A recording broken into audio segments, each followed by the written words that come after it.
जी का खालसा वाहिगुरु जी की फतेह।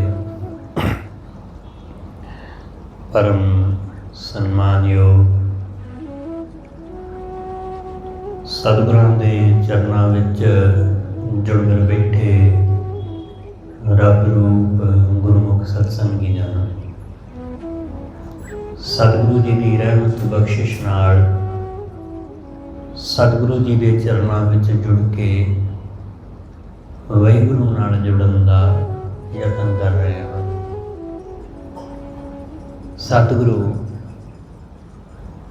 गुरु अर्जन देव महाराज रहमत करदियां समझाउंदे ने। सतगुरु कहंदे जिहड़े मनुख तत्त नूं पकड़ लेंदे ने, तत्त नूं जाण लेंदे ने, उन्हां नूं कोई विघन नहीं व्यापदा। जिहड़े तत्त नूं ना समझ के माया विच उलझे रहिंदे ने, सतगुरु कहंदे उन्हां नूं सारी जिंदगी विघन व्यापदे ही रहिंदे ने। सतगुरु सब नूं संबोधन करदियां होइयां कहंदे ने, हे संत जनो, हे गुरमुख जनो। ख्याल रखना कि असीं सब संत ते है नहीं, पर गुरु ने सानू सब नूं संत कह के संबोधन किया है। संत जनो, गुरु जो असीं हुण हैगे आ उस नूं नहीं देखदा, जो साडी संभावना है होण दी गुरु उस नूं देखदा है, जो असीं हो सकदे आ। हर मनुख संत हो सकता है, हर मनुख परमेश्वर का रूप हो सकता है। ये हर बंदे की संभावना है। जिमें हर बीज की संभावना हुंदी है कि उन्हें दरख्त बनना है, ये उहदी किस्मत है, ये उहदे भागां विच है, ये उहदी संभावना है, उहदे विच छिपी है। बीज नूं इस गल का हो सकता है पता भी ना होवे कि मेरे अंदर की छिपया। इसलिए बीज की संभावना बीज नहीं जानता। असीं अपनी संभावना नहीं जानते कि साडे अंदर की छिपया है। गुरु देखदा है। गुरु की दृष्टि बड़ी विशाल है। इसलिए अज दे इस शब्द अंदर गुरु साहब ने सब नूं संबोधन करके ये शब्द कहा कि तत्त विचारो संत जनो। सतगुरु कहंदे, हे संत जनो, तत्त नूं विचारो, तत्त नूं जानो, कि इधर उधर होर चीज़ां विच ना उलझो, तत्त नूं समझो। जिमें दुध का तत्त घ्यो है, उस नूं जानो। हुण कोई बंदा दुध दे विचों सिर्फ दही हासिल करके वो यही समझी जाए कि मैं बहुत वड्डी प्राप्ति कर ली, जबकि दुध दे विचों दही हासिल कर लेना कोई वड्डी प्राप्ति नहीं है। कोई कहे कि मैं दुध तो लस्सी बना ली, दही तो लस्सी विच तब्दील कर लिया तो मैं बहुत वड्डा कोई कारज कर लिया। नहीं, सतगुरु कहंदे ये तत्त नहीं है। दुध तो दही बन जाना ये तत्त नहीं है। हाँ, तत्त तक पहुंचण का एक पड़ाव है। दुध तो दही, दही तो मक्खण, बटर, मक्खण बन गया, लस्सी वक्री हो गई, मक्खण अलग हो गया। हुण कोई कहे कि मैं बड़ी मेहनत करके मैं ਮੱਖਣ ਹਾਸਲ ਕਰ ਲਿਆ, ਲੱਸੀ ਹਾਸਲ ਕਰ ਲਈ, ਹੁਣ ਉਹ ਇਹਦੇ ਤੱਕ ਹੀ ਰੁਕ ਕੇ ਰਹਿ ਜਾਵੇ। ਸਤਿਗੁਰੂ ਕਹਿੰਦੇ ਨਹੀਂ, ਇਹ ਵੀ ਠੀਕ ਨਹੀਂ ਹੈ, ਕਿਉਂਕਿ ਜੇ ਇੱਥੇ ਰੁਕ ਜਾਓਗੇ ਤਾਂ ਇਸ ਤੋਂ ਅਗਾਂਹ ਜੋ ਅਸਲ ਵਸਤੂ ਹੈ ਉਹ ਹਾਸਲ ਨਹੀਂ ਹੋਵੇਗੀ। ਧਰਮ ਦੀ ਦੁਨੀਆ ਵਿੱਚ ਲੋਕ ਇਸ ਤਰ੍ਹਾਂ ਹੀ ਪੜਾਵਾਂ ਤੇ ਰੁਕ ਜਾਂਦੇ ਨੇ, ਉਹ ਅੱਗੇ ਨਹੀਂ ਵੱਧ ਪਾਉਂਦੇ, ਰੁਕ ਗਏ। ਕੋਈ ਸਿਰਫ ਦੁੱਧ ਨੂੰ ਗਰਮ ਕਰਨ ਤੱਕ ਹੀ ਰੁਕ ਗਿਆ ਕਿ ਠੀਕ ਹੈ ਗਰਮ ਹੋ ਗਿਆ ਜੀ, ਬਸ ਚਲੋ ਕਾਫੀ ਹੈ, ਗਰਮ ਹੋ ਗਿਆ ਚਲੋ 1-2 ਦਿਨ ਇਹ ਕੱਢ ਜਾਏਗਾ, ਉਬਾਲਾ ਦਵਾ ਦਿੱਤਾ ਖਰਾਬ ਨਹੀਂ ਹੋਏਗਾ, ਚਲੋ ਬਸ ਉਹ ਇੱਥੋਂ ਤੱਕ ਹੀ ਸੀਮਤ ਰਹਿ ਗਿਆ। ਕਿਸੇ ਨੇ ਕਿ ਇਹ ਦੁੱਧ ਖਰਾਬ ਹੋ ਜਾਏਗਾ ਇਸ ਲਈ ਉਬਾਲ ਕੇ ਉਹਨੂੰ ਜਾਗ ਲਾ ਕੇ ਦਹੀਂ ਬਣਾ ਲਿਆ। ਕੋਈ ਥੋੜੀ ਹੋਰ ਹਿੰਮਤ ਕਰਦਾ, ਉਹ ਉਸ ਦਹੀਂ ਤੋਂ ਮੱਖਣ ਪੈਦਾ ਕਰ ਲੈਂਦਾ ਹੈ। ਬਸ ਇੱਥੋਂ ਤੱਕ ਲੋਕ ਲੱਸੀ ਪੀ ਕੇ ਮੱਖਣ ਖਾ ਕੇ ਖਤਮ। ਪਰ ਕੋਈ ਵਿਰਲਾ ਹੈ ਜਿਹੜਾ ਉਸ ਮੱਖਣ ਨੂੰ ਘਿਓ ਵਿੱਚ ਬਦਲ ਪਾਉਂਦਾ ਹੈ, ਜਿਹੜਾ ਉਸ ਮੱਖਣ ਤੋਂ ਘਿਓ ਹਾਸਲ ਕਰ ਲੈਂਦਾ ਹੈ। ਕੋਈ ਵਿਰਲਾ, ਸਾਰੇ ਨਹੀਂ, ਸਭ ਨਹੀਂ। ਇਸ ਲਈ ਸਤਿਗੁਰੂ ਸਮਝਾਉਂਦੇ, ਸਤਿਗੁਰੂ ਕਹਿੰਦੇ ਜਿਹੜਾ ਇਹ ਤੱਤ ਹੈ, ਤੱਤ ਛੇਤੀ ਖਰਾਬ ਨਹੀਂ ਹੁੰਦਾ। ਦੁੱਧ ਵੀ ਖਰਾਬ ਹੋ ਜਾਂਦਾ ਹੈ, ਬਹੁਤੀ ਦੇਰ ਨਹੀਂ ਟਿਕਦਾ। ਦਹੀਂ ਵੀ ਬਹੁਤੀ ਦੇਰ ਨਹੀਂ ਟਿਕਦਾ, ਮੱਖਣ ਵੀ ਬਹੁਤੀ ਦੇਰ ਨਹੀਂ ਟਿਕਦਾ, ਲੱਸੀ ਵੀ ਬਹੁਤੀ ਦੇਰ ਨਹੀਂ ਟਿਕਦੀ। ਪਰ ਜਦੋਂ ਘਿਓ ਬਣ ਜਾਂਦਾ ਤਾਂ ਉਸ ਨੂੰ ਤੁਸੀਂ ਬਹੁਤ ਸਮੇਂ ਤੱਕ ਰੱਖ ਸਕਦੇ ਹੋ ਸੰਭਾਲ ਕੇ, ਉਹ ਛੇਤੀ ਖਰਾਬ ਨਹੀਂ ਹੁੰਦਾ। ਇਸ ਲਈ ਤੱਤ ਨੂੰ ਜਿਨ੍ਹਾਂ ਨੇ ਹਾਸਲ ਕਰ ਲਿਆ ਉਹੀ ਸੁੱਖ ਹਾਸਲ ਕਰਦੇ ਨੇ, ਤੱਤ ਨੂੰ। ਇਸ ਕਰਕੇ ਸਤਿਗੁਰੂ ਕਹਿੰਦੇ, ਹੇ ਸੰਤ ਜਨੋ ਤੱਤ ਨੂੰ ਵਿਚਾਰੋ, ਤੱਤ ਨੂੰ ਜਾਣੋ, ਤੱਤ ਵਿਚਾਰੋ ਸੰਤ ਜਨੋ, ਤਾਂ ਤੇ ਵਿਘਨ ਨਾ ਲੱਗੇ। ਤਾਂ ਕਰਕੇ ਫਿਰ ਵਿਘਨ ਨਹੀਂ ਕੋਈ ਲੱਗਦਾ, ਉਹਨੂੰ ਵਿਘਨ ਨਹੀਂ ਵਿਆਪੇਗਾ, ਉਹ ਖਰਾਬ ਨਹੀਂ ਹੋਵੇਗਾ।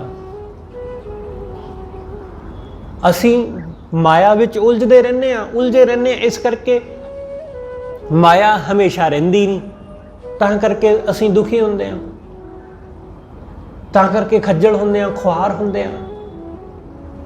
ਬਾਰ-ਬਾਰ ਮੰਗਣਾ ਪੈਂਦਾ ਹੈ, ਬਾਰ-ਬਾਰ ਚਾਹੁੰਦੇ ਹਾਂ ਕਿ ਉਹ ਚੀਜ਼ ਮਿਲ ਜਾਏ। ਇਸ ਲਈ ਬਾਰ-ਬਾਰ ਚੀਜ਼ਾਂ ਹਾਸਲ ਕਰਨ ਦੇ ਬਾਵਜੂਦ ਵੀ ਸਾਨੂੰ ਕਿਤੇ ਟਿਕਾ ਨਹੀਂ ਆਉਂਦਾ, ਕਿਤੇ ਰੱਜ ਨਹੀਂ ਆਉਂਦਾ। ਇਸ ਲਈ ਸਤਿਗੁਰੂ ਕਹਿੰਦੇ ਵਿਘਨ ਵਿਆਪੇਗਾ ਹੀ, ਵਿਘਨ ਵਿਆਪੇਗਾ ਹੀ ਜਦੋਂ ਤੱਕ ਤੱਤ ਨੂੰ ਨਹੀਂ ਪਕੜ ਲੈਂਦੇ। ਜਦੋਂ ਤੱਕ ਹੀਰਾ ਹੱਥ ਨਹੀਂ ਆਵੇਗਾ ਤਦੋਂ ਤੱਕ ਕੌਡੀਆਂ ਦੇ ਮਗਰ ਖੱਜਲ ਹੋਵਾਂਗੇ ਹੀ ਹੋਵਾਂਗੇ। ਇਸ ਲਈ ਇਹ ਕੌਡੀਆਂ ਉਦੋਂ ਤੱਕ ਪਿਆਰੀਆਂ ਲੱਗਣਗੀਆਂ ਹੀ ਜਦੋਂ ਤੱਕ ਹੀਰਾ ਨਾ ਦਿਸ ਪਵੇ। ਜਿਸ ਦਿਨ ਹੀਰਾ ਦਿਸ ਪਿਆ, ਜਿਸ ਦਿਨ ਹੀਰੇ ਦੀ ਝਲਕ ਮਿਲ ਗਈ, ਉਸ ਦਿਨ ਕੌਡੀਆਂ ਛੁੱਟ ਜਾਣਗੀਆਂ। ਉਸ ਦਿਨ ਇਹ ਕੰਕੜ ਪੱਥਰ ਡਿੱਗ ਪੈਣਗੇ ਆਪਣੇ ਆਪ। ਤਦ ਤੱਕ ਵਿਘਨ ਵਿਆਪੇਗਾ ਹੀ, ਤਦ ਤੱਕ ਕਸ਼ਟ ਵਿਆਪੇਗਾ ਹੀ ਜਦੋਂ ਤੱਕ ਤੱਤ ਨੂੰ ਨਹੀਂ ਜਾਣਦੇ। ਇਸ ਲਈ ਤੱਤ ਨੂੰ ਪਕੜੋ, ਮਾਇਆ ਨੂੰ ਤਿਆਗੋ, ਮਾਇਆ ਦਾ ਤਿਆਗ ਕਰੋ, ਸੰਸਾਰ ਦਾ ਨਹੀਂ, ਮਾਇਆ ਦਾ। ਤਤ ਵਿਚਾਰੋ ਸੰਤ ਜਨੋ, ਤਾਤੇ ਵਿਘਨ ਨਾ ਲਾਗੈ, ਖੀਨ ਭੈ ਸਭ ਤਸਕਰਾ। ਸਤਿਗੁਰੂ ਕਹਿੰਦੇ ਸਾਰੇ ਤਸਕਰ, ਤਸਕਰ ਦਾ ਅਰਥ ਹੁੰਦਾ ਚੋਰ, ਤੇ ਇਹ ਪੰਜੇ ਚੋਰ ਜਿਹੜੇ ਕਾਮ ਕ੍ਰੋਧ, ਇਹ ਖੀਨ ਪੈ, ਕਮਜ਼ੋਰ ਹੋ ਗਏ। ਇਹਨਾਂ ਦਾ ਹੁਣ ਜ਼ੋਰ ਨਹੀਂ ਚੱਲਦਾ ਮੇਰੇ ਉੱਤੇ ਕੋਈ, ਕਿਉਂਕਿ ਮੈਂ ਤੱਤ ਨੂੰ ਪਕੜ ਲਿਆ, ਮੈਂ ਤੱਤ ਨੂੰ ਜਾਣ ਲਿਆ। ਇਸ ਲਈ ਹੁਣ ਇਹਨਾਂ ਦਾ ਕੋਈ ਜ਼ੋਰ ਨਹੀਂ ਮੇਰੇ ਤੇ, ਹੁਣ ਕਾਮ ਦਾ ਕੋਈ ਜ਼ੋਰ ਨਹੀਂ ਹੁੰਦਾ। हुण क्रोध दा कोई मेरे ते जोर नहीं व्यापदा। हुण कोई बंदा कुछ मंदा बोल जावे तां सुन के क्रोध नहीं आउंदा, हुण क्रोध नहीं उठदा। इसलिए ये ख्याल रखना, कुछ चीज़ां साडी उम्र दे नाल साडे शरीर दे विच बदलाव आउण नाल बदलदियां, पर इसदा मतलब ये नहीं हुंदा कि असीं बदल गए। जिवें जवानी विच साडे शरीर दी बनतर, उहदा रहन सहन खाण पीण कुछ वखरा हुंदा है, बुढ़ापे विच वखरा हुंदा है, बचपन विच वखरा हुंदा है। तिन्नों अवस्थावां विच साडा खाण पीण, साडा जीवन दा वे अलग अलग हुंदा है। हुण कोई ये कहे कि मैं ਜਿਹੜੇ ਕੰਮ बचपन विच करदा सी ਉਹ ਹੁਣ मैं ਛੱਡ ਦਿੱਤੇ, ਇਸ ਲਈ क्योंकि मैनूं पता लग गया कि ਉਹ गलत ने। ख्याल रखना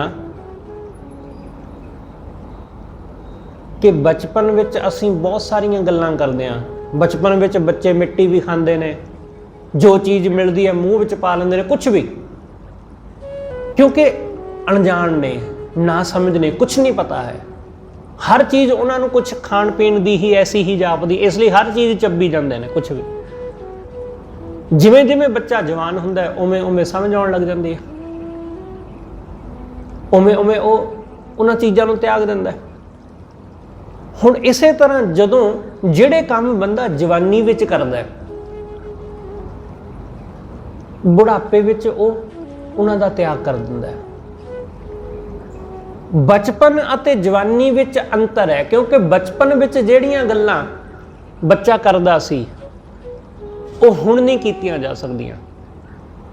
बचपन विच ਉਹ सड़क तो बाहरों को रोड़े कंकड़ इकट्ठे करके ले आउंदा सी, हुण जवानी विच नहीं लिआउंदा, क्योंकि हुण समझ आ गई कि ये रोड़े कंकड़ कुछ नहीं, बेकार है, में समझ आ गई। पर जिहड़े काम जवानी विच करदा सी ਉਹ हुण बुढ़ापे विच नहीं करदा। ऐसा नहीं है कि उसनूं समझ आ गई है, ऐसा है कि वो हुण करना तो चाहुंदा है पर शरीर नहीं जवाब साथ दिंदा। करना चाहुंदा है पर शरीर साथ नहीं दिंदा। खाना चाहुंदा है उही कुछ जिहड़ा जवानी विच खांदा सी, पर हुण शरीर इजाजत नहीं दिंदा, इस करके खांदा नहीं। एक आदमी बड़ा देवी दा भगत, काली दा बड़ा वड्डा भगत, हर साल जदों भी उसने उन्हां दी याद विच दिन मनाउणा, कोई वड्डा भंडारा करना, तो उसने बहुत सारे बकरे चटकाउणे, बहुत सारे बकरियां दी काली नूं बली दे के फिर वो सारियां नूं छकाउणा। कई साल इस तरह वो करदा रहा। फिर अचानक उन्हें बकरियां दी बली देनी बंद कर दी। जदों उहदे ये काम बंद कर दिता तां उहदे एक मित्र ने उसनूं पुछया कि की गल भाई, हुण तूं देवी नूं प्रसन्न करन वास्ते बली नहीं दिंदा? असीं ना अपने मित्र सज्जण तो कदे कोई गल लुकाउंदे नहीं, दूसरिਆਂ तो भावें लुको लईए। उन्हें कहा कि तेरे तो की लुकाउणा, तैनूं मैं सच्ची गल दसदा है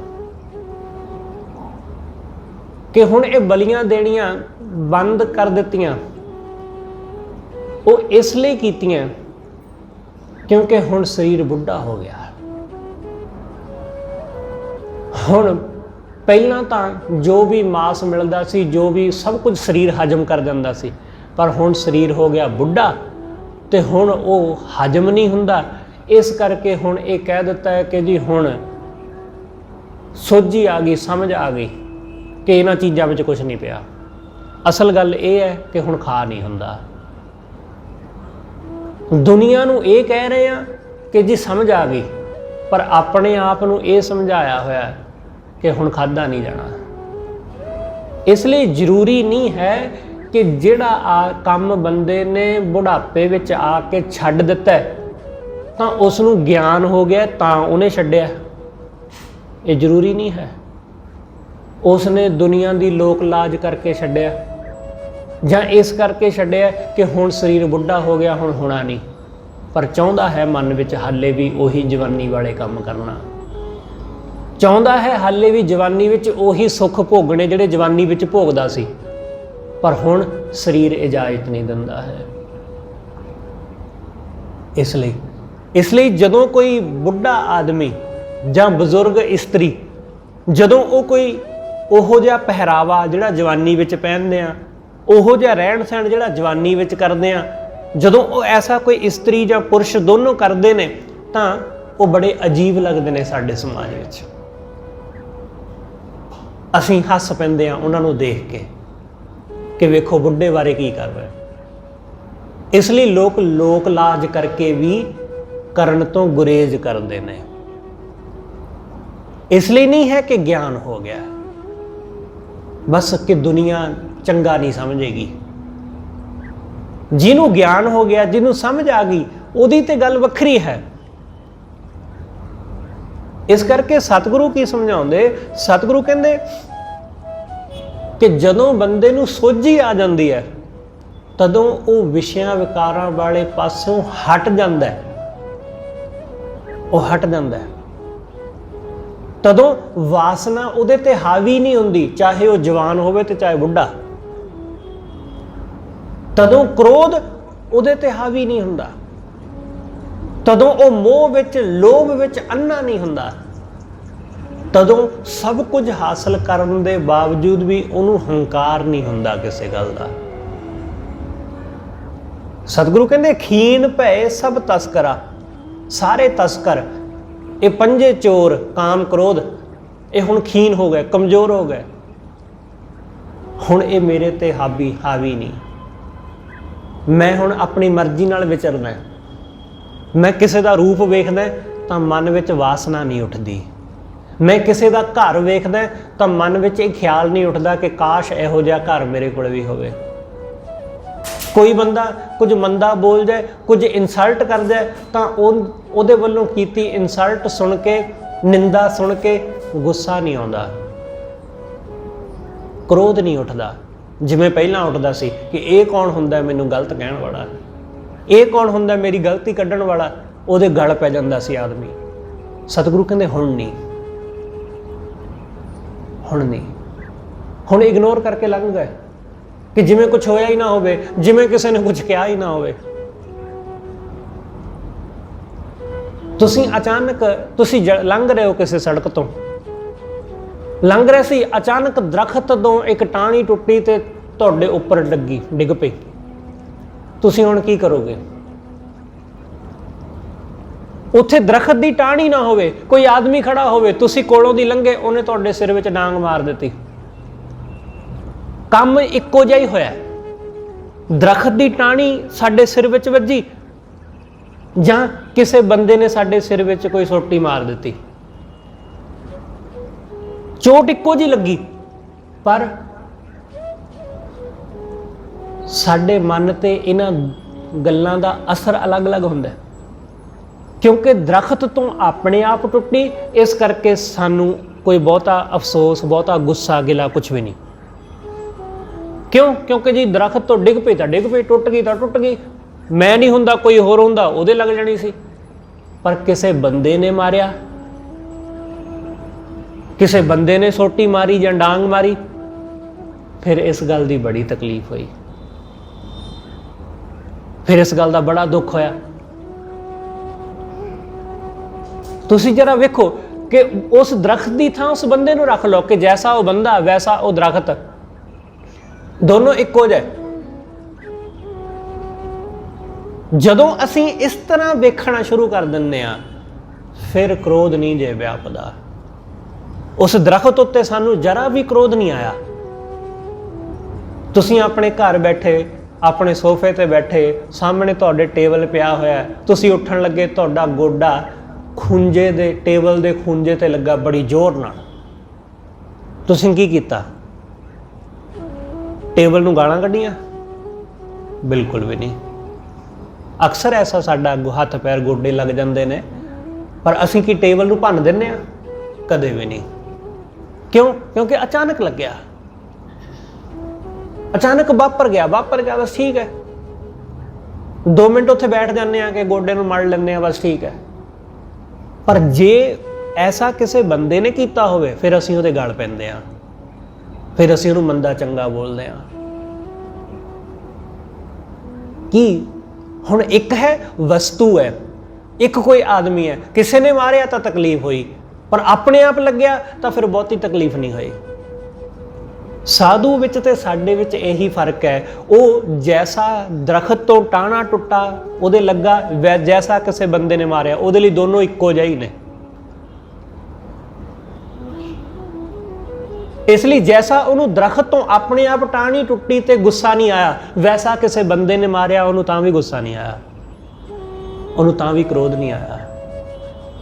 ਉਹ ਦੋਨਾਂ ਅਵਸਥਾ ਵਿੱਚ ਇੱਕੋ ਜਿਹਾ। ਸਤਿਗੁਰੂ ਕਹਿੰਦੇ ਇਹ ਹੈ ਜਾਗਰਤ ਅਵਸਥਾ, ਇਹ ਹੈ ਗੁਰਮੁਖ ਦੇ ਲੱਛਣ, ਇਹ ਸਾਧੂ ਦੇ, ਕਿ ਉਹਨੂੰ ਕ੍ਰੋਧ ਹੀ ਨਹੀਂ। ਕਿਸੇ ਨੇ ਕੁਝ ਵੀ ਕਹਿ ਦਿੱਤਾ, ਕੋਈ ਕ੍ਰੋਧ ਨਹੀਂ। ਠੀਕ ਹੈ ਭਾਈ, ਕਹਿ ਦਿੱਤਾ ਤੇ ਕਹਿ ਦਿੱਤਾ, ਕੁਝ ਮੰਦਾ ਬੋਲ ਦਿੱਤਾ ਤਾਂ ਬੋਲ ਦਿੱਤਾ, ਪਰ ਕੋਈ ਫਰਕ ਨਹੀਂ। ਉਹਦਾ ਬੋਲਣਾ ਉਹਦੇ ਉੱਤੇ ਕੋਈ ਅਸਰ ਨਹੀਂ ਕਰਦਾ, ਕਿਉਂਕਿ ਜਦੋਂ ਕਿਸੇ ਨੇ ਕੁਝ ਕਰਮ ਕੀਤਾ, ਅਸੀਂ ਉਹਦਾ ਪ੍ਰਤੀਕਰਮ। ਤੁਹਾਨੂੰ ਕੋਈ ਬੰਦਾ ਕੁਝ ਗਲਤ ਕਹਿ ਦੇ, ਤੁਸੀਂ ਕੁਝ ਵੀ ਨਾ ਕਹੋ, ਤੁਸੀਂ ਮੁਸਕਰਾ ਕੇ ਲੰਘ ਜਾਓ। ਇਹ ਗੱਲ ਤੁਹਾਡੇ ਕੁਝ ਕਹਿਣ ਨਾਲੋਂ ਜ਼ਿਆਦਾ ਚੋਟ ਕਰਦੀ ਹੈ। ਕਿਸੇ ਨੇ ਤੁਹਾਨੂੰ ਕੁਝ ਕਿਹਾ, ਉਹਨੇ ਇੱਕ ਗਾਲ ਕੱਢੀ, ਤੁਸੀਂ 2 ਕੱਢ ਦਿੱਤੀਆਂ, ਹਿਸਾਬ ਬਰਾਬਰ ਹੋ ਗਿਆ।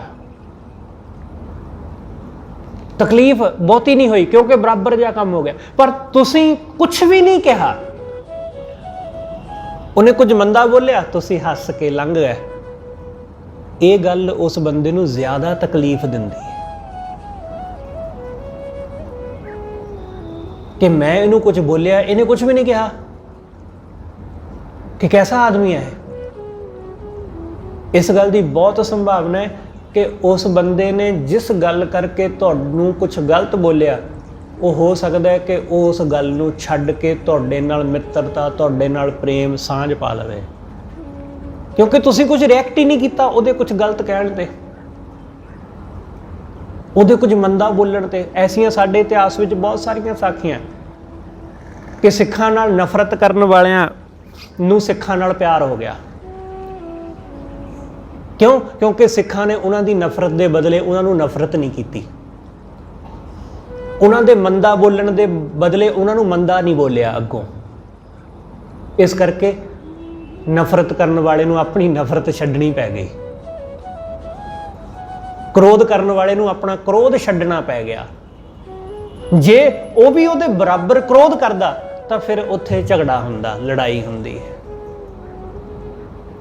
ਇਸ ਲਈ ਸਤਿਗੁਰੂ ਕਹਿੰਦੇ ਜਿਹੜਾ ਜਾਗ ਪੈਂਦਾ ਉਹਦੇ ਅੰਦਰ ਇਹ ਕਾਮ ਕ੍ਰੋਧ, ਇਹ ਪੰਜੇ ਚੋਰ ਖੀਨ ਹੋ ਗਏ, ਕਮਜ਼ੋਰ ਹੋ ਗਏ। ਖੀਨ ਪਏ ਸਭ ਤਸਕਰਾ, ਗੁਰਮੁਖ ਜਨ ਜਾਗੇ। ਗੁਰਮੁਖ ਜਨ ਜਾਗਦਾ ਹੈ ਹਮੇਸ਼ਾ, ਉਹ ਮਾਇਆ ਵਿੱਚ ਸੌਂਦਾ ਨਹੀਂ, ਉਹ ਸੌਂਦਾ ਨਹੀਂ। ਅਸੀਂ ਸੁੱਤੇ ਪਏ ਹਾਂ ਕਾਮ ਵਿੱਚ, ਕ੍ਰੋਧ ਵਿੱਚ, ਲੋਭ ਵਿੱਚ, ਈਰਸ਼ਾ ਵਿੱਚ, ਨਿੰਦਾ ਵਿੱਚ। ਇਸ ਲਈ ਜਰਾ ਜਿਹਾ ਕੋਈ ਸਾਨੂੰ ਕੁਝ ਕਹਿ ਜਾਂਦਾ, ਸਾਨੂੰ ਕ੍ਰੋਧ ਆ ਜਾਂਦਾ। ਸਤਿਗੁਰੂ ਕਹਿੰਦੇ ਆਵੋ ਮੀਤ ਇਕੱਤਰ ਹੋਏ। ਹੇ ਮਿੱਤਰ, ਆਓ ਇਕੱਠੇ ਹੋਵੋ। ਕੀ ਕਰੀਏ? ਰਸ ਕਸ ਸਭ ਪੁੰਚੈ। ਜੋ ਪ੍ਰਮਾਤਮਾ ਨੇ ਇਹ ਸੁੱਖ ਸਹੂਲਤਾਂ ਦਿੱਤੀਆਂ ਨੇ ਨਾ, ਇਹਨਾਂ ਦਾ ਰਸ ਮਾਣੀਏ, ਇਹਨਾਂ ਦਾ ਆਨੰਦ ਮਾਣੀਏ। ਜੋ ਵਾਹਿਗੁਰੂ ਨੇ ਬਖਸ਼ਿਆ ਇਹਦਾ ਸੁੱਖ ਮਾਣੀਏ। ਸਤਿਗੁਰੂ ਕਹਿੰਦੇ ਆਓ, ਆਵੋ ਮੀਤ ਇਕੱਤਰ ਹੋਏ, ਰਸ ਕਸ ਸਭ ਪੁੰਚੈ। ਸਭ ਚੀਜ਼ਾਂ ਨੂੰ ਵਰਤ ਲਈਏ, ਭੋਗ ਲਈਏ, ਆਨੰਦ ਮਾਣ ਲਈਏ ਜੋ ਵਾਹਿਗੁਰੂ ਨੇ ਬਖਸ਼ਿਆ ਹੈ। ਸਾਨੂੰ ਪਰਮੇਸ਼ਰ ਨੇ ਬਹੁਤ ਕੁਝ ਬਖਸ਼ਿਆ, ਜਦੋਂ ਅਸੀਂ ਉਸ ਬਹੁਤ ਕੁਝ ਬਖਸ਼ੇ ਹੋਏ ਦੇ ਵਿੱਚੋਂ ਕਿਸੇ ਦੂਸਰੇ ਨੂੰ, ਕਿਸੇ ਨੂੰ ਵੰਡ ਕੇ ਛਕਦੇ ਹਾਂ, ਉਹਦਾ ਇੱਕ ਆਪਣਾ ਆਨੰਦ ਹੈ। ਇੱਕ ਹੈ ਕਿ ਬੰਦਾ ਚੋਰੀ ਛਿਪੇ ਖਾ ਲੈਂਦਾ ਹੈ, ਕਿ ਉਹ ਕਿਸੇ ਨੂੰ ਦੱਸਣ, ਪਤਾ ਵੀ ਨਹੀਂ ਲੱਗਣ ਦਿੰਦਾ, ਉਹ ਇਕੱਲਾ ਉਸ ਚੀਜ਼ ਦਾ ਰਸ ਮਾਣਦਾ ਤੇ ਉਹ ਉਹਦੇ ਤੱਕ ਹੀ ਸੀਮਤ ਰਹਿ ਜਾਂਦਾ। ਇਸ ਲਈ ਐਸੇ ਆਦਮੀ ਉਹ ਲੁਕ ਛਿਪ ਕੇ ਹੀ ਖਾਣਾ ਖਾਂਦੇ ਨੇ। ਐਸੇ ਬਹੁਤ ਸਾਰੇ ਲੋਕ ਮੈਂ ਵੇਖੇ ਨੇ ਕਿ ਉਹ ਕਹਿੰਦੇ ਨੇ ਕਿ ਜਦੋਂ ਖਾਣਾ ਖਾਓ ਉਦੋਂ ਆਪਣੇ ਘਰ ਦੇ ਦਰਵਾਜ਼ੇ ਬੰਦ ਕਰ ਲਓ, ਕੋਈ ਆ ਨਾ ਜਾਵੇ, ਕੋਈ ਦੇਖ ਨਾ ਲਵੇ ਤੁਹਾਨੂੰ ਖਾਂਦਿਆਂ। ਇਸ ਲਈ ਵਧੀਆ ਚੀਜ਼ ਹੋਵੇ ਤਾਂ ਲੁਕ ਕੇ ਖਾ ਲਵੋ। ਐਸੀ ਧਾਰਨਾ ਸਾਡੇ ਸਮਾਜ ਵਿੱਚ ਹੈ। ਪਰ ਤੁਸੀਂ ਜਦੋਂ ਇਤਿਹਾਸ ਪੜ੍ਹੋਗੇ ਤਾਂ ਸੂਰਜ ਪ੍ਰਕਾਸ਼ ਵਿੱਚ ਇੱਕ ਦੋ ਥਾਈਂ ਐਸਾ ਜ਼ਿਕਰ ਆਇਆ, ਗੁਰੂ ਸਾਹਿਬ ਨੇ ਸਿੱਖਾਂ ਨੂੰ ਕਿਹਾ ਕਿ ਜਦੋਂ ਕੋਈ ਵਧੀਆ ਚੀਜ਼, ਮਹਿੰਗੀ ਚੀਜ਼ ਤੁਹਾਨੂੰ ਨਾ ਰੱਬ ਵੱਲੋਂ ਮਿਲੇ ਤਾਂ ਉਸ ਚੀਜ਼ ਨੂੰ ਵੰਡ ਕੇ ਛਕਣਾ, ਉਹਨੂੰ ਵੰਡ ਕੇ ਛਕਣਾ। ਕੋਈ ਵਧੀਆ ਪਕਵਾਨ ਮਿਲ ਜਾਏ ਤਾਂ ਇਹ ਨਾ ਸਮਝਣਾ ਕਿ ਸਿਰਫ ਮੈਨੂੰ ਮਿਲੇ, ਇਹ ਦੂਸਰਿਆਂ ਨੂੰ ਵੰਡ ਕੇ ਛਕਣਾ। ਜਦੋਂ ਕੋਈ ਵਧੀਆ ਚੀਜ਼ ਹੁੰਦੀ ਹੈ ਉਦੋਂ ਅਸੀਂ ਉਹਨੂੰ ਲੁਕੋ ਲੈਂਦੇ ਹਾਂ, ਤੇ ਜਦੋਂ ਕੋਈ ਘਟੀਆ ਹੁੰਦੀ ਹੈ, ਠੀਕ ਠਾਕ ਹੈ, ਹਾਂਜੀ ਚਲੋ ਇਹਨਾਂ ਨੂੰ ਦੇ ਦਿਓ ਜੀ। ਅਕਸਰ ਇਹ ਦੇਖਿਆ ਗਿਆ ਕਿ ਜਿਹੜੀ ਚੀਜ਼ ਬੰਦੇ ਨੇ ਆਪ ਨਹੀਂ ਖਾਣੀ ਹੁੰਦੀ ਉਹ ਆਪਣੀ ਕੰਮ ਵਾਲੀ ਨੂੰ ਦੇ ਦਿੰਦਾ।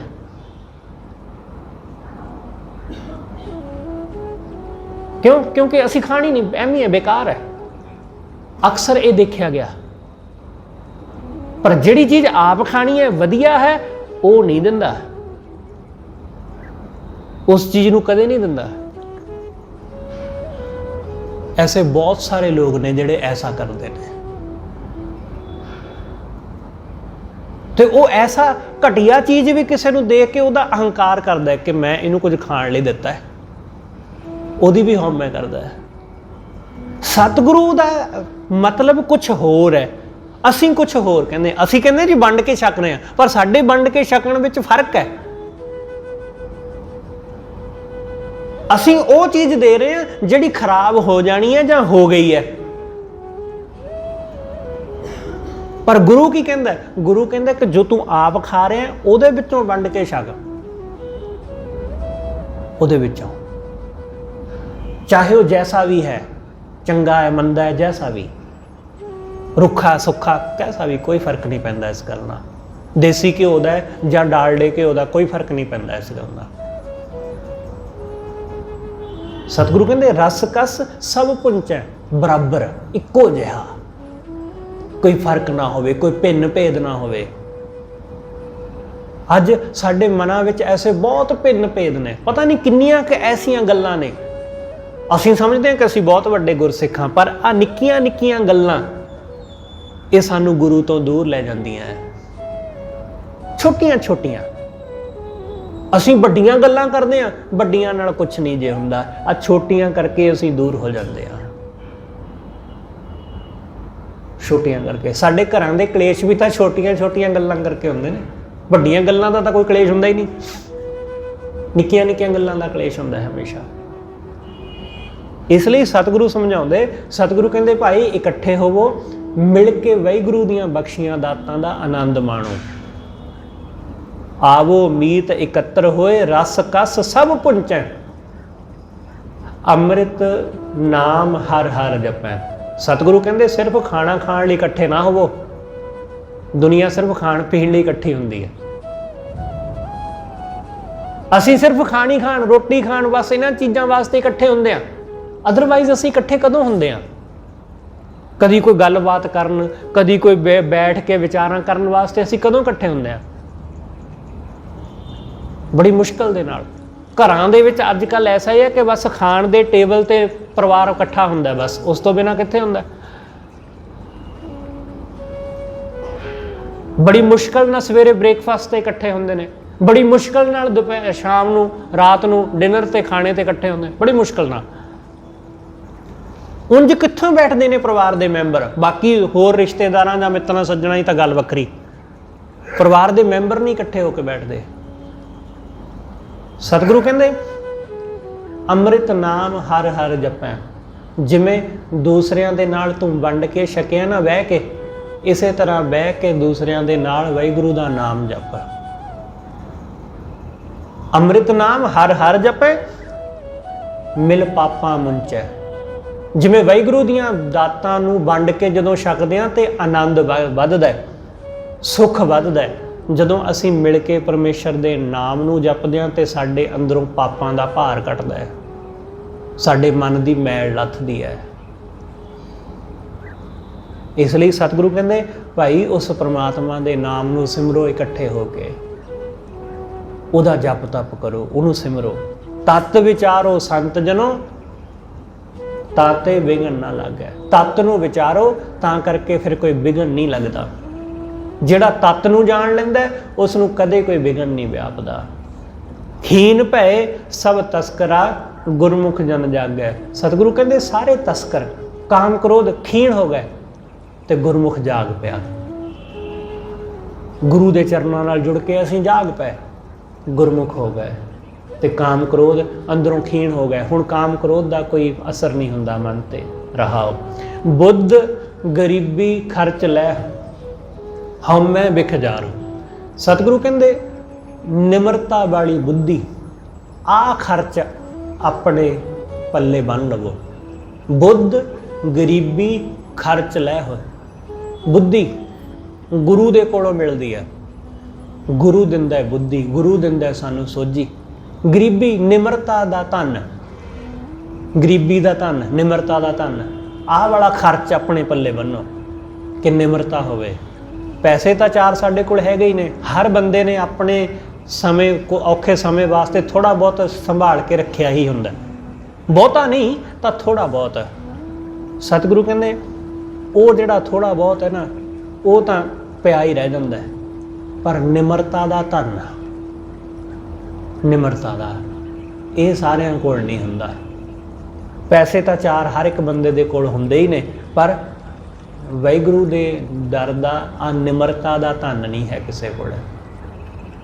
ਬੁੱਧ ਗਰੀਬੀ ਖਰਚ ਲੈ ਹੋ, ਹਉਮੈ ਵਿਖ ਜਾਰੋ। ਤੇ ਹਉਮੈ ਦੀ ਜਿਹੜੀ ਜ਼ਹਿਰ ਹੈ ਇਹਨੂੰ ਆਪਣੇ ਅੰਦਰੋਂ ਜਾਰ ਲਵੋ, ਸਾੜ ਲਵੋ। ਹਉਮੈ ਨੂੰ ਸਾੜੋ, ਹਉਮੈ ਨੂੰ ਆਪਣੇ ਅੰਦਰੋਂ ਮਾਰ ਲਵੋ। ਸਾਚਾ ਹੱਟ ਪੂਰਾ ਸੌਦਾ। ਸੱਚਾ ਹੱਟ ਕੀ ਹੈ? ਗੁਰੂ ਦਾ ਸੱਚਾ ਹੱਟ, ਜਿਹੜਾ ਹਮੇਸ਼ਾ ਰਹਿਣ ਵਾਲਾ। ਸਿਰਫ ਗੁਰੂ ਦੀ ਹੱਟ ਐਸੀ ਹੈ ਜਿਹੜੀ ਹਮੇਸ਼ਾ ਰਹੇਗੀ, ਜਿੱਥੇ ਸੱਚ ਦਾ ਸੌਦਾ ਮਿਲਦਾ ਹੈ, ਜਿੱਥੇ ਵਾਹਿਗੁਰੂ ਦੇ ਨਾਮ ਦਾ ਸੌਦਾ ਮਿਲਦਾ ਹੈ। ਬਾਕੀ ਸਭ ਹੱਟਾਂ ਤੇ ਝੂਠੀਆਂ ਹੀ ਨੇ, ਕਿਉਂਕਿ ਝੂਠ ਦੇ ਕਰਕੇ ਚੱਲਦੀਆਂ, ਝੂਠ ਦੇ ਕਰਕੇ। ਜੇ ਦੁਕਾਨਦਾਰ ਜਾਂ ਕੰਪਨੀਆਂ ਵਾਲੇ ਸੱਚ ਬੋਲਣ ਲੱਗ ਜਾਣ ਤਾਂ ਕਿਹੜਾ ਪ੍ਰੋਡਕਟ ਵਿਕੇ ਉਹਨਾਂ ਦਾ? ਕੋਈ ਵੀ ਨਹੀਂ। ਸਿਰਫ ਗੁਰੂ ਐਸਾ ਹੈ ਦੁਕਾਨਦਾਰ ਜਿਹੜਾ ਸੱਚ ਦਾ ਸੌਦਾ ਵੇਚਦਾ ਹੈ। ਗੁਰੂ ਦੱਸਦਾ ਕਿ ਭਾਈ ਆਹ ਚੀਜ਼ ਹਮੇਸ਼ਾ ਨਹੀਂ ਰਹਿਣੀ ਤੇ ਆਹ ਹਮੇਸ਼ਾ ਰਹਿਣ ਵਾਲੀ ਦਾਤ ਹੈ, ਇਹ ਨਾਲ ਨਿਭਣ ਵਾਲੀ ਹੈ ਤੇ ਆਹ ਇਸ ਸਰੀਰ ਦੇ ਨਾਲ ਹੀ ਖਤਮ ਹੋ ਜਾਂਦੀ ਹੈ। ਇਸ ਲਈ ਸਤਿਗੁਰੂ ਕਹਿੰਦੇ ਸੱਚ ਹੱਟ, ਸੱਚਾ ਹੱਟ ਪੂਰਾ ਸੌਦਾ, ਵੱਖਰ ਨਾਮ ਵਪਾਰੋ। ਵਾਹਿਗੁਰੂ ਦੇ ਨਾਮ ਦਾ ਵੱਖਰ, ਨਾਮ ਦਾ ਵਪਾਰ ਕਰੋ। ਨਾਮ ਰੂਪੀ ਵੱਖਰ ਜਿਹੜਾ, ਇਹਦਾ ਵਪਾਰ ਕਰੋ ਗੁਰੂ ਦੇ ਦਰੋਂ। ਇੱਥੇ ਆਪਾਂ ਸਭ ਗੁਰੂ ਦੇ ਨਾਮ ਦਾ ਸੌਦਾ ਲੈਣ ਵਾਸਤੇ ਬੈਠੇ ਹਾਂ ਕਿ ਉਹ ਕਿਰਪਾ ਕਰਕੇ ਸਾਨੂੰ ਇਹ ਸੌਦਾ ਦੇ ਦੇਵੇ। ਤੇ ਇਹ ਸੌਦਾ ਹਾਸਲ ਕਿਵੇਂ ਹੁੰਦਾ? ਸਤਿਗੁਰੂ ਕਹਿੰਦੇ ਇਹ ਸੌਦਾ ਹਾਸਲ ਉਹਨਾਂ ਨੂੰ ਹੁੰਦਾ ਜਿਨ੍ਹਾਂ ਨੇ ਆਪਣਾ ਸਭ ਕੁਝ ਗੁਰੂ ਨੂੰ ਸੌਂਪ ਦਿੱਤਾ। ਜੀਓ ਪਿੰਡ ਧਨ ਅਰਪਿਆ, ਜਿਨ੍ਹਾਂ ਨੇ ਆਪਣਾ ਜਿੰਦ ਜਾਨ ਸਭ ਕੁਝ ਉਹਦੇ ਅੱਗੇ ਅਰਪਣ ਕਰ ਦਿੱਤਾ, ਉਹਨਾਂ ਨੂੰ ਮਿਲਦਾ ਇਹ ਨਾਮ ਧਨ, ਉਹਨਾਂ ਨੂੰ ਮਿਲਦਾ ਇਹ ਨਾਮ ਦਾ ਸੌਦਾ। ਇਹ ਵੱਖਰ ਉਹਨਾਂ ਨੂੰ ਹਾਸਲ ਹੁੰਦਾ ਹੈ।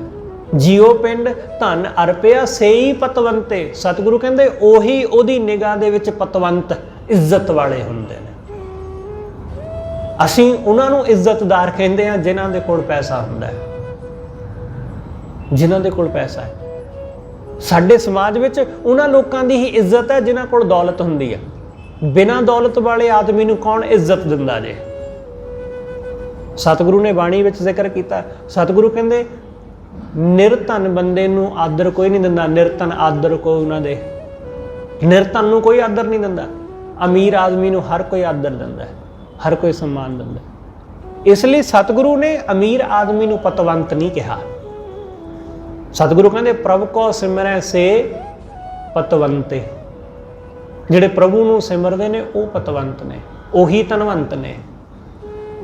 ਇਸ ਲਈ ਜਿਨ੍ਹਾਂ ਨੇ ਆਪਣਾ ਤਨ ਮਨ ਸਭ ਗੁਰੂ ਨੂੰ ਸੌਂਪ ਦਿੱਤਾ, ਉਹਨਾਂ ਨੂੰ ਗੁਰੂ ਦੇ ਦਰੋਂ ਪੱਤ ਮਿਲਦੀ ਹੈ। ਉਹ ਗੁਰੂ ਦੇ ਦਰ ਤੇ ਪੱਤ ਵਾਲੇ ਇੱਜ਼ਤਦਾਰ ਹੁੰਦੇ ਨੇ।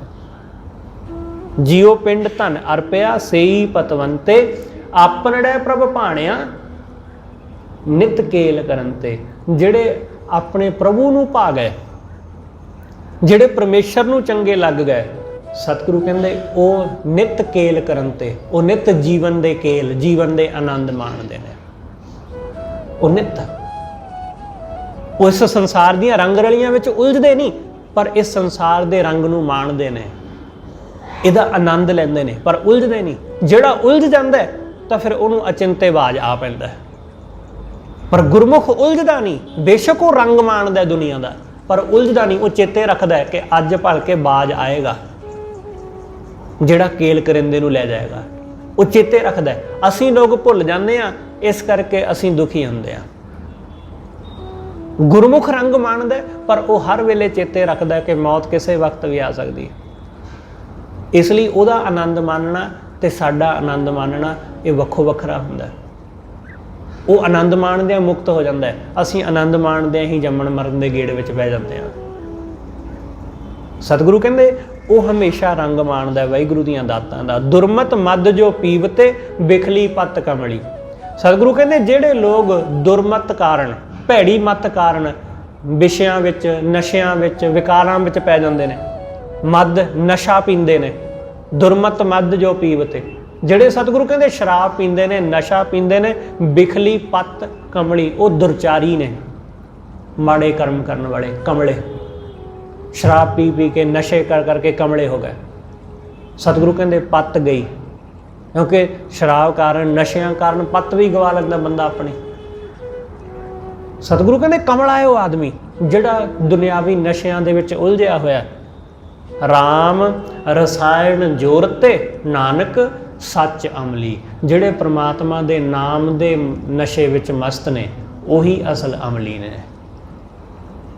ਆ ਦੁਨਿਆਵੀ ਨਸ਼ਿਆਂ ਵਾਲੇ ਸਤਿਗੁਰੂ ਕਹਿੰਦੇ ਇਹ ਕਾਹਦੇ ਅਮਲੀ? ਇਹ ਤਾਂ ਕੁਝ ਵੀ ਨਹੀਂ, ਇਹ ਤਾਂ ਬੇਕਾਰ ਹੈ ਸਭ।